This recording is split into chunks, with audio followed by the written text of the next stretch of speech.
Silence. That is what we're hearing from the Obama campaign after one of the president's Virginia Truth Team members, State Senator Louise Lucas, made the outrageous claim that racism is playing a role in Governor Romney's campaign. Now, here's a reminder of what she said. Let's be real clear about it. Mitt Romney is speaking to a group of people out there who don't like folks like President Barack Obama in any elective or leadership position. We know what's going on here, and some people may not be afraid. Some people may be afraid to say it, but I'm not. I'm not afraid to say it. He's speaking to that fringe out there who do not want to see anybody other than a white person in a leadership position. Do you really believe now that this is still about race? I absolutely believe it's all about race, and for the first time in my life, I've been able to convince my children finally that racism is alive and well.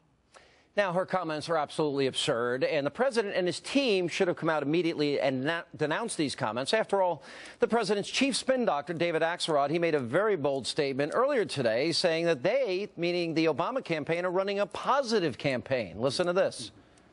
I would point out that that much of our advertising has been positive. We've been, from the very beginning of this campaign, we've been the target of more than $100 million of negative ads from Governor Romney and his colleagues.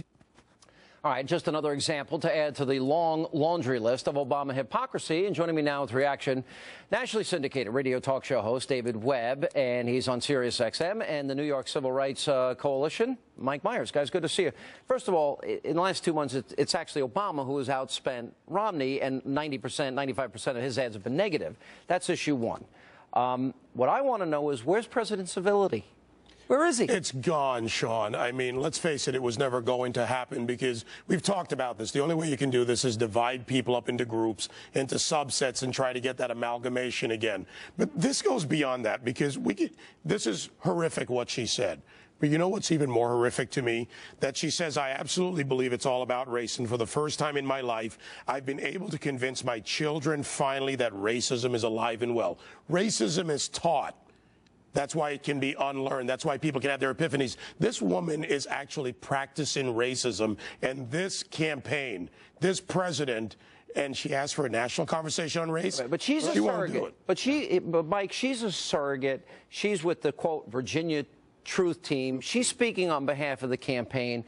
And once again, the president is silent, and he lectures the country regularly on tone and civility. I must say that when I heard her comments, I shook, because they were not only divisive, they were ignorant. They were abhorrent. They were racist. They were venomous, poisonous racial rhetoric. And it needs refutation. It needs to be answered. And the answer to your question is, where is Barack Obama's voice? The answer is either two things. One is either cowardice. He just doesn't have the courage to speak up against racial bigotry of this kind, this racial rhetoric, this venom, or else there's agreement. He must agree, because this guy is supposed to be one of the most articulate people in the world, and he has not addressed the issue.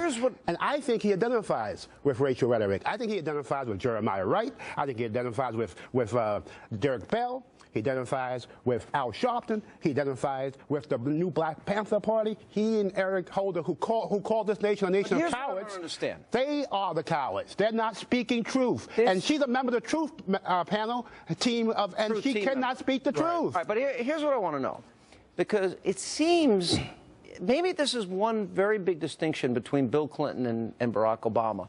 The end of welfare as we know it, the era of big government is over, and a sister soldier moment. Bill Maher, you know, the war on women, he takes $1 million from a guy who uses the C word, B word against, you know, prominent conservative women. This case, racial rhetoric used by somebody that's a surrogate spokesperson, part of their truth squad, silence. And the media also, no coverage. Well, there's two forms of hypocrisy going on there. The one is the media won't cover it. Two, the Obama campaign comes out and they take every effort when a surrogate from Mitt Romney speaks to parse it, to attack it. But when theirs do something even worse, think about it. This woman represents Virginia's 18th district. Do they represent you?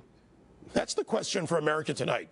Do these people represent you and your values? Last word, Mike. Well, my last word is that I have to say that this is such a racist statement.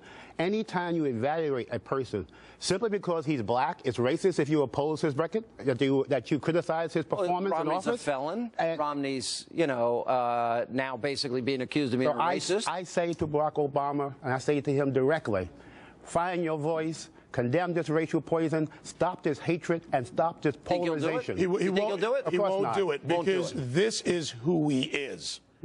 Take a look at the man for who he is. It's sad to say. You're not saying he's a racist. I'm saying that this is part of who he is. He identifies with racial demagoguery. Right, and think about this, Sean. Final word. Progressives prey, P-R-E-Y, on everybody to achieve their goals. Is it more simplistic than that the Obama campaign is willing now to say anything because they can't run on their record to get elected? Absolutely. Is that what is it more simple? Divide into subsets and get them to vote for it. I say that he has failed in terms of what he promised, and people need to speak the truth. His members of his truth team should speak the truth, and they never do. All they engage in is racial rhetoric and falsehoods. Where's President Civility?